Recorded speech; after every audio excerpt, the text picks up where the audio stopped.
नमस्कार दोस्तों। आज के इस एक्सप्लेनर में हम 2019 की एक ऐसी खौफनाक घटना के बारे में बात करने वाले हैं जिसे सुनकर शायद आपकी भी नींद उड़ जाए। कैसे एक बहुत ही आम सी गर्मियों की छुट्टी एक भयानक और अलौकिक दुस्वप्न में बदल गई। ये कहानी शुरू होती है राजस्थान के जोधपुर से और हमें ले जाती है आंध्र प्रदेश के गुदूर शहर की अनजान गलियों तक। तो चलिए बिना किसी देरी के इस खौफनाक पहेली को सुलझाते हैं। अब जरा सोचिए, एक माँ को अपने सबसे बड़े बेटे का फोन आता है और वो कहता है, माँ मेरा पूरा शरीर एकदम सिकुड़ गया है, मैं 2 दिन से लगातार खून की उल्टियां कर रहा हूँ। रोंगटे खड़े हो गए ना। ये पुकार परिवार के सबसे बड़े भाई ओम की थी।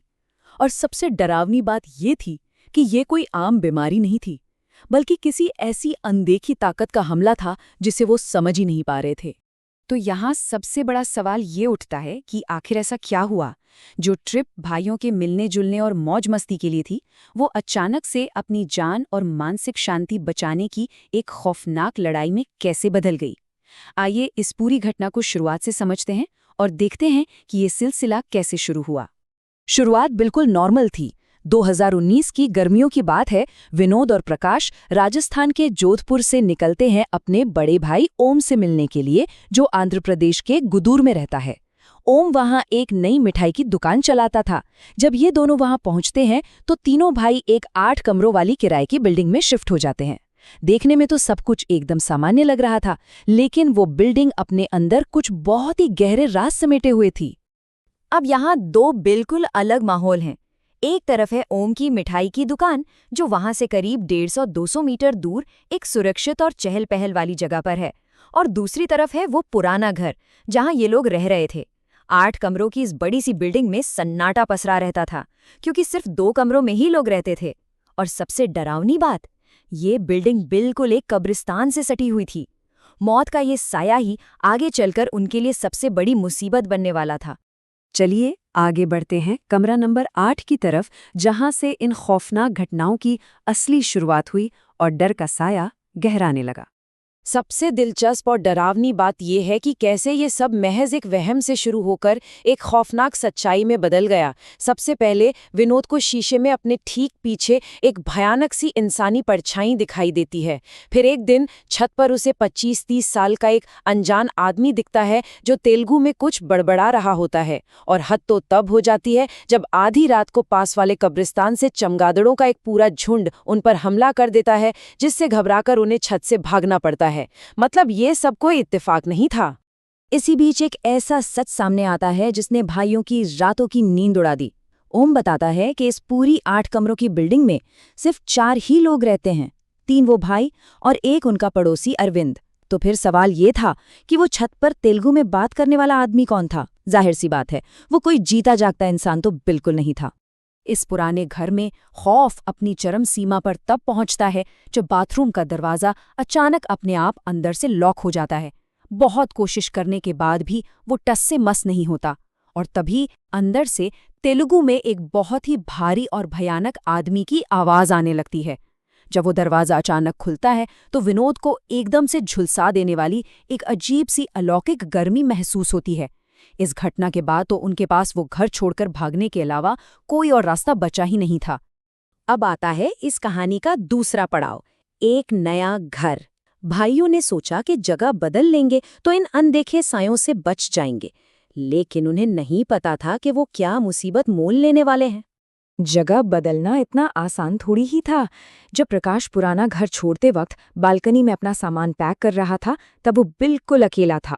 तभी उसे पास वाले कब्रिस्तान की तरफ से गूंजती हुई एक बहुत ही खौफनाक आवाज सुनाई दी, तुम चाहे कहीं भी चले जाओ, मैं तुम्हें इस तरह नहीं छोड़ूंगा। ये एक साफ और सीधी धमकी थी। वो शक्तियां अब उनके पीछे पड़ चुकी थीं। अब जरा दोनों घरों को देखिए।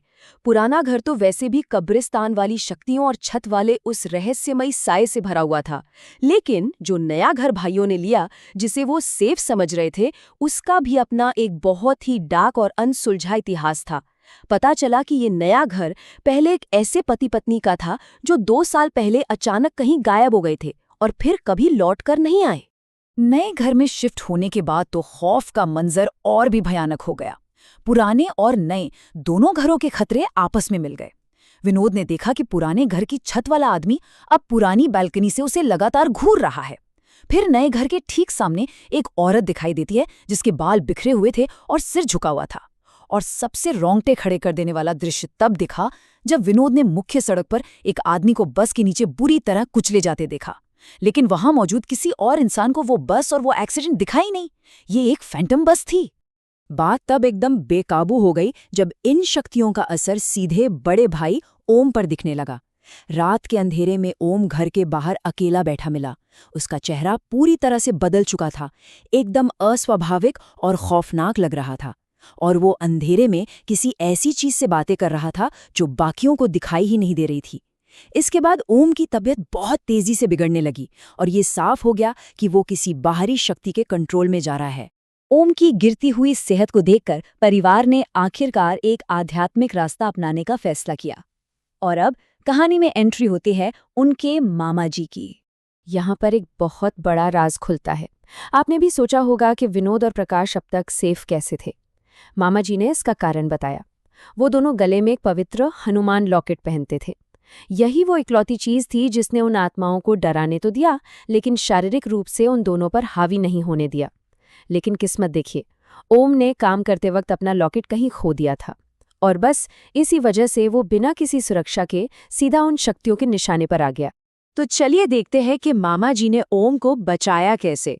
उन्होंने मॉडर्न टेक्नोलॉजी और पुराने अनुष्ठानों का एक गजब का कॉम्बिनेशन इस्तेमाल किया, एक तरह का रिमोट एक्सोर्सिज्म। सबसे पहले उन्होंने ओम को कॉन्फ्रेंस कॉल मिलाया। ओम ने मिठाई की दुकान में फोन को स्पीकर पर रख दिया। उधर से मामा जी ने फोन पर ही कुछ बहुत ही शक्तिशाली मंत्र पढ़ना शुरू किया और इसका असर, ओम वहीं बेहोश होकर गिर पड़ा। होश आते ही वो इतना घबरा गया कि अपनी दुकान छोड़कर तुरंत अपने गांव भाग गया। जब ओम गांव वापस पहुंचा तब मामा जी ने आखिरी और सबसे जरूरी अनुष्ठान किया, जिसे स्पिरिट बाइंडिंग यानी आत्माओं को बांधना कहते हैं। इसमें होता ये है कि एक साधक अपनी आध्यात्मिक शक्ति से उन नकारात्मक शक्तियों को किसी खास चीज में, जैसे कि किसी पेड़ में, हमेशा के लिए कैद कर देता है, ताकि वो फिर कभी किसी को नुकसान न पहुंचा सकें। इस प्रक्रिया के बाद जाकर कहीं ओम की हालत धीरे धीरे सामान्य होनी शुरू हुई। मामा जी ने जब इस पूरे मामले की आध्यात्मिक जांच पूरी की तो जो लिस्ट सामने आई उसने सबके होश उड़ा दिए। इन भाइयों के पीछे कोई एक दो नहीं बल्कि पूरी 4 अलग अलग आत्माएं पड़ी हुई थीं। पहली थी उस कब्रिस्तान की एक अनजान आत्मा। दूसरी थी वो पुराने घर की छत वाला तेलुगु बोलने वाला आदमी। तीसरी आत्मा उस पति की थी जिसकी बस एक्सीडेंट में मौत हुई थी, जो विनोद ने सड़क पर देखी थी। और चौथी आत्मा उस बिखरे बालों वाली औरत की थी, जो उसी पति की पत्नी थी और जिसने पति की मौत के बाद सुसाइड कर लिया था। यही दोनों उस नए घर के पुराने मालिक थे। तो दोस्तों, ये कहानी हमें एक बहुत ही गहरे और डरावने सवाल के साथ छोड़ जाती है। इन भाइयों ने मुसीबत से बचने के लिए अपना घर तो बदल लिया, लेकिन अनजाने में वो एक और खौफनाक इतिहास वाले घर में जा पहुंचे। अगर सिर्फ जगह बदलना या एक नया घर लेना ही इन अलौकिक शक्तियों से बचने के लिए काफी नहीं है, तो जरा सोचिए, जिन जगहों पर हम रोज जाते हैं, जिन घरों में हम रहते हैं, उनकी दीवारों में कौन से अनदेखे इतिहास और खौफनाक सच छिपे हो सकते हैं। ये बात सच में सिहरन पैदा कर देती है। आज के इस एक्सप्लेनर में हमारे साथ जुड़ने के लिए बहुत बहुत धन्यवाद।